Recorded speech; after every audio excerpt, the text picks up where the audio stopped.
কাকডাকা ভোরে সকালবেলা বাসা থেকে বের হয়ে গেলাম। তো সবাই মিলে বেড়াতে যাইতেছি, আসিয়া, আফিয়া, আমি আর আমার ছোট ছেলে আন্নাসমণি। তো বড়টা যাবে না, বড়টার পরীক্ষা আছে, সে বাসায় থাকবে। তো এই তো আজকে অনেকটা জার্নি করেছি, অনেক কষ্ট হয়েছে। আপনাদের সাথে আজকে সেই ভিডিওটাই শেয়ার করব। আসসালামু আলাইকুম, সবাই কেমন আছেন? আশা করি সবাই ভালো আছেন। আর ভিডিও কি করব, দুটা মেয়েকে নিয়ে এতটাই কষ্ট হয়েছে। আর ওরা তো কি বলবো, আর ওদের নিয়ে অনেক দৌড়াদৌড়ি করা লাগছে। ওরাও টায়ার্ড হয়ে গেছে, তেমন একটা ভিডিও করা হয় নাই। তো যে কোনো একটা কাজে অনেক দূরে গিয়েছিলাম, পদ্মা সেতু পাড়ি দিয়ে একদম গ্রামে। সেখানে যে কাজটা সম্পন্ন করতে করতে প্রায় বেজে গেছে একটা। তো পুরোটা রাস্তা জার্নির মধ্যে দিয়ে সময় কাটছে। সেখানে আমরা আবার একটার পরে লাঞ্চ করছিলাম। তো লাঞ্চের ভিডিওগুলো কিচ্ছু নেওয়া হয় নাই। আফিয়া এমন অনেক কান্না করতেছিল, বিরক্ত করতেছিল। যাই হোক, তারপর একটু ঘুরলাম বাইরে দিয়ে, এই তো আবার ফিরতেছি।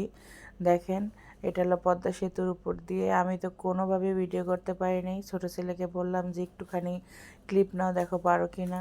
এই তো দেখেন, নদীর উপর দিয়ে যাইতেছি। আর নদী তো আর নদী নাই, একদমই শুকিয়ে গেছে। তো যারা যারা পদ্মা সেতু দেখছেন তারা প্লিজ কমেন্ট করেন, আপনারা তো দেখেই আসছেন। এই তো তারপরে বাসায় ফিরতে ফিরতে হয়ে গেছে প্রায় রাত্র 9টা না 9:30। ঢাকায় ঢুকে চলে আসছি, বেশি সময় লাগে নাই, 1 ঘন্টা 30 মিনিট লাগছে। কিন্তু সায়দাবাদ থেকে উত্তরে আসতে এতটা পরিমাণ জ্যাম ছিল বলার মতো না। বাচ্চারা একদম অসুস্থ হয়ে গেছে, কান্নাকাটি শুরু করে দিছে। তো তারপর দিন শেষে ইনশাল্লাহ সব কিছু মিলিয়ে রাত্রে 9:30টার সময় বাসায় চলে আসছি। প্রচুর টায়ার্ড ছিলাম, এক হিসেবে 12 ঘন্টার জার্নি। যে কোনো একটা কাজে আমরা সবাই মিলে, আমি, আমার ভাই, আমার বোন এবং আমার 3 সন্তানকে নিয়ে আমি সহ এই পুরো জার্নিটা করলাম। আর দেখেন, নদী দেখেন একদম শুকিয়ে মাটি দেখা যাচ্ছে। যাই হোক, হয়তো বর্ষাকালে একটু পানি হবে। আর অনেক সুন্দর জায়গায় গেছিলাম। ইচ্ছা ছিল যে অনেক রকমের ভিডিও করব, কিন্তু নিজে বাস থেকে নেমে এতটাই অসুস্থ লাগছে, তো কিছুই আর করতে পারিনি। নিজের মাথা ঘুরতেছিল, এদিক দিয়ে 2 মেয়ের পেরেশানি, তাদের কাছে নিতে হয়, তারা একটু পরপর কান্না করে। তো তাই হোক, দুপুরের কোনো খাবারই আমরা ভিডিও করতে পারিনি।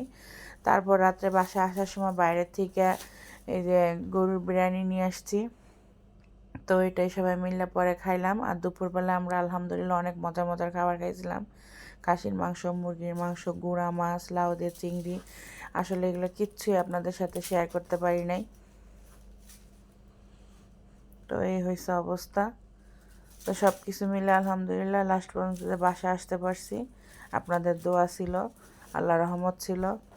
তো এই তো পুরো দিনটা আপনাদের সাথে কোনো কিছুই শেয়ার করতে পারিনি, কোনো ভিডিও করতে পারিনি। আর খুব একটা কষ্ট হয়ে গেছে। এখন তো সবাই একদম টায়ার্ড। এই যে আন্নাসমণি খাইতেছে। তো সবাই ভালো থাকবেন। আসসালামু আলাইকুম।